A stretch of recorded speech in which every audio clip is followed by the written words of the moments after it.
সীমান্ত হত্যা নিয়ে আজকে আমাদের স্বরাষ্ট্রমন্ত্রী সালাউদ্দিন আহমেদ তিনি বলেছেন যে সীমান্ত হত্যা তিনি একটা ডেফিনিশন দেওয়ার চেষ্টা করেছেন যে সব হত্যাকেই আসলে সীমান্ত হত্যা বলা যাবে না।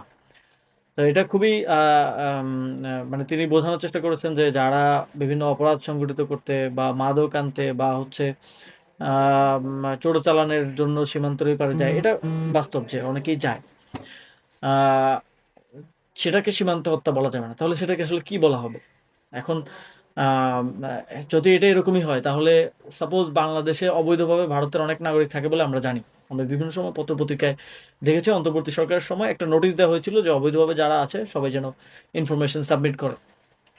তো তাহলে তাদেরকে কি বাংলাদেশে ভেতরে গুলি করে হত্যা করা জায়েজ?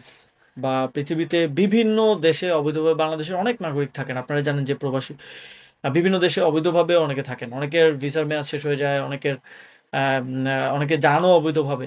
তো তাদেরকে কি সেখানে গুলি করে হত্যা করা জায়েজ? জায়েজ কিনা এটা তো শুধু মানে যদি পলিসি হয় তাহলে এটা তো সব দেশের ক্ষেত্রেই হওয়া উচিত, এবং বাংলাদেশের ক্ষেত্রে এটা জাস্টিফাইড হওয়া উচিত ভারতীয় যে কোনো নাগরিককে এখানে গুলি করে মেরে ফেলা।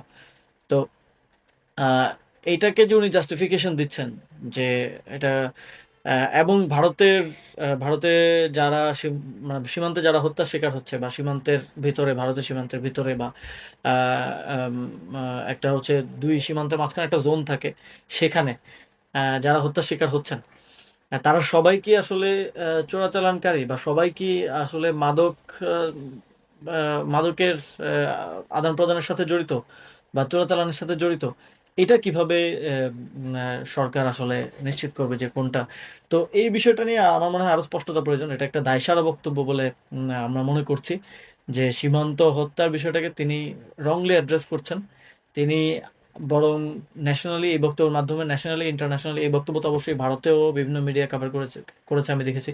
ন্যাশনালি ইন্টারন্যাশনালি বাংলাদেশের নাগরিকরা যে কিলেবল, বাংলাদেশের নাগরিকদের যে নাগরিক মর্যাদা নাই, এইটাকে স্টাবলিশ করছে। এবং এই বক্তব্যের মাধ্যমে তিনি বিএসএফ কে আরো উস্কানি দিচ্ছেন এবং জাস্টিফিকেশন দিচ্ছেন যে তোমরা যেটা করতেছো আমরা মনে করি যে দ্যাট ইজ নট রং, মানে হলে আমরা এটাকে রং মনে করি না। এই মেসেজটা দেওয়ার মাধ্যমে কিন্তু আপনি সীমান্তে বাংলাদেশের জনগণকে আরো বেশি ভালনারেবল করে তুলছেন, এবং বাংলাদেশের যে নাগরিকদের যে নাগরিক মর্যাদা সেটাকে অনেক ছোট করা হচ্ছে।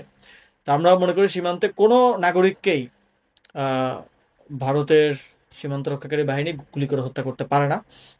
যদি কেউ সেখানে চোরাচালান করতে যায়, কেউ মাদকের সাথে জড়িত থাকে, তো সেটা তাকে তারা তাকে তারা অ্যারেস্ট করতে পারে। বাংলাদেশের বন্দি বিনিময় চুক্তি আছে, বাংলাদেশের সীমান্তে সাদা পতাকা বৈঠক নিয়মিত হয়, বিএসএফ এর সাথে বিজেপির যোগাযোগ আছে।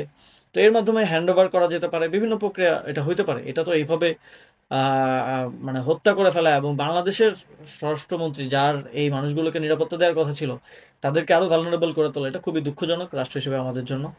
তো আশা করি সরকার এখানে মেরুদণ্ডটা সোজা করে সিদ্ধান্তটা গ্রহণ করবে।